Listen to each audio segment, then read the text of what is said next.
Hi everyone. और आज के इस वीडियो लेक्चर में हम लोग डिस्कस करेंगे what is federalism and forms of federalism. सामंतवाद क्या है और सामंतवाद किस प्रकार बना था। Class 11 chapter number 4 we are going to discuss. इस पे ऑलरेडी पार्ट 1 एंड पार्ट 2 में अपलोड कर चुका हूँ। प्लेलिस्ट में आप जाकर देख सकते हैं। जो आज का हमारा पहला टॉपिक है फेडरलिज्म के बारे में कि आपका सामंतवाद से डेफिनेशन क्या होती है। जब स्टूडेंट्स हम लोग बात करते हैं रिगार्ड ऑफ फेडरलिज्म के बारे में, तो यहाँ पे जो आपका फेडरलिज्म है is generally used to describe the relationship among the economical, political and social legal relationship clergy, noble और आपके पीजेंट्स, जैसे कि आप इमेज में देख रहे हो, इन तीनों के बीच जो एक रिलेशन के रूप में दिखाया गया है कि क्लर्जी नोबल पे डिपेंड है, नोबल पीजेंट्स पे डिपेंड है और तीनों एक दूसरे के लिए काम कर रहे हैं। इसी टाइप की व्यवस्था को बेसिकली हम क्या बोलते हैं? फेडरलिज्म बोलते हैं। The federalism has been derived from German words. इस वर्ड को हमने जर्मन वर्ड से लिया था, जिसका एक्चुअल में मीनिंग क्या होता है? Piece of land. feud meaning a piece of land. This word popularized by French philosopher Montesquieu।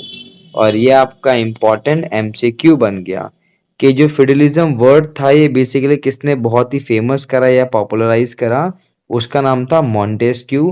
He was the French philosopher. In this system, peasants provided land service to noble and lord, where noble provided them military protection। हर कोई किसी न किसी रूप में directly और indirectly एक दूसरे पर निर्भर था। जैसे कि लॉर्ड नोबल से काम करवाता था और नोबल पीजेंट से काम करवाता था। और पीजेंट्स बेसिकली इन लोगों के लिए इसलिए काम करता था क्योंकि ये लोग क्या करते थे, उसको मिलिट्री सर्विस उपलब्ध करवाते थे सिक्योरिटी एस्पेक्ट से। जो हमारे फेडरलिज्म का पूरा एक आप बोल सकते हो कंक्लूजन था कि हर कोई एक दूसरे पर डिपेंडेबल था, regard of protection, regard of economy, regard of power. I hope so guys, जो बेसिक डेफिनेशन है फेडरलिज्म की वो आप समझ चुके होंगे। यस गाइस, अब हम बात करते हैं इस सिस्टम के बारे में। बेसिकली जो सिस्टम था आपका 3 सेक्शन में बटा हुआ था, क्लर्जी, नोबल एंड पीजेंट्स। जहां पे क्लर्जी को हमेशा इन दोनों से सुपीरियर माना गया था। उसके बाद आपका आता नोबल, फिर लास्ट में आपका पीजेंट्स आता है। फॉर्म्स ऑफ फेडरलिज्म, जो सामंतवाद है वो बेसिकली बना कैसे था, आज का हमारा जो नेक्स्ट टॉपिक है। पहला टॉपिक मैंने आपसे डिस्कस करा फेडरलिज्म का मतलब क्या होता है, उसकी डेफिनेशन डिस्कस करिए। अब है फॉर्म्स ऑफ फेडरलिज्म के सामंतवाद बना कैसे था।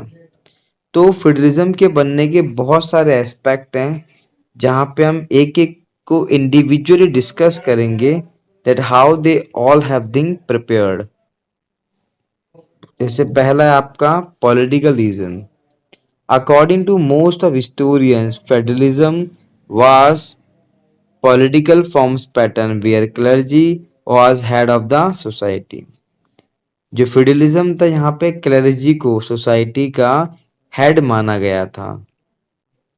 This system was hierarchical system where clergy was considered head of the society and he was top of the positions। hierarchical basically क्या होता है? It's a kind of political system जहाँ पे क्या सिस्टम जो है वंश के आधार पे चलती है कि जो आज क्लर्जी है उसका बेटा आगे टाइम पे क्लर्जी बनेगा, उसके बाद उसका बेटा क्लर्जी बनेगा।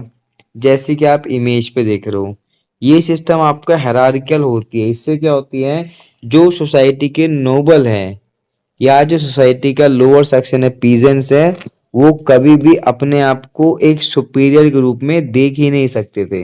पूरी पावर सिर्फ और सिर्फ फ्यूडल के हाथ में होती थी, मतलब क्लर्जी के पास। इकोनॉमिक रीजन, जब हम बात करते हैं इकोनॉमिक रीजन तो ये तो बहुत अश्योर्ड है आप लोगों को कि हर कोई एक दूसरे के लिए काम करता था with the aspect of the power. चाहे क्लर्जी नोबल से काम करवाता था, पावर उसके पास ज्यादा थी। नोबल पीजेंट से काम करवाता था, पीजेंट्स के पास बहुत पावर थी।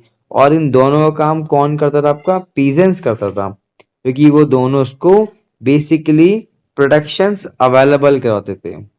जो भी पीजेंट्स लॉर्ड के लिए काम करते थे, लॉर्ड उनको बेसिकली एश्योर्ड करता था कि आपको हम प्रोटेक्शन दिलवाएंगे। नेक्स्ट हम बात करते हैं सोशल रीजन के बारे में। Social region where society has classification forms of clergy, nobles and peasants। जो पूरी हमारी सोसाइटी थी वो क्या आपके क्लर्जी, नोबल्स एंड पीजेंट्स के रूप में बटी हुई थी, और हर कोई एक दूसरे से सुपीरियर था। अब यहाँ पे सोशल रीजन का मतलब क्या होता है कि अगर आप क्लर्जी हो बाय बर्थ तो फॉर एवर आप क्लर्जी के रूप में देखे जाओगे, चाहे आपका एक्टिविटी कुछ भी हो। दैट इज मीन्स के नोबल्स के पास कभी भी अधिकार नहीं होगा कि वो किसी और पावर को अपने पास रख सके। हाँ, नोबल को सिर्फ और सिर्फ आपके क्लर्जी के काम के लिए रिक्रूट किया गया और पीजेंट्स को इन दोनों का सर्विस देना था with aspect of the security purpose. तो ये सोशल स्टेटस था कि जो हायर रैंक था वो आपका सिर्फ और सिर्फ रहेगा क्लर्जी का, उससे मिडिल रैंक का आपका नोबल्स का रहेगा और लास्ट में आपका पीजेंट्स का। And it was the kind of scenario that was depend to one's another, जहाँ पे ये लोग एक दूसरे पर निर्भर थे। और ये थी आपकी उस समय सामाजिक व्यवस्था जो समाज में शोषण को बढ़ावा दे रही थी। I hope so guys you have clear all the concept जो आपके एग्जाम के लिए बहुत इंपॉर्टेंट है। बहुत जल्द मिलेंगे, तब तक के लिए goodbye and take care.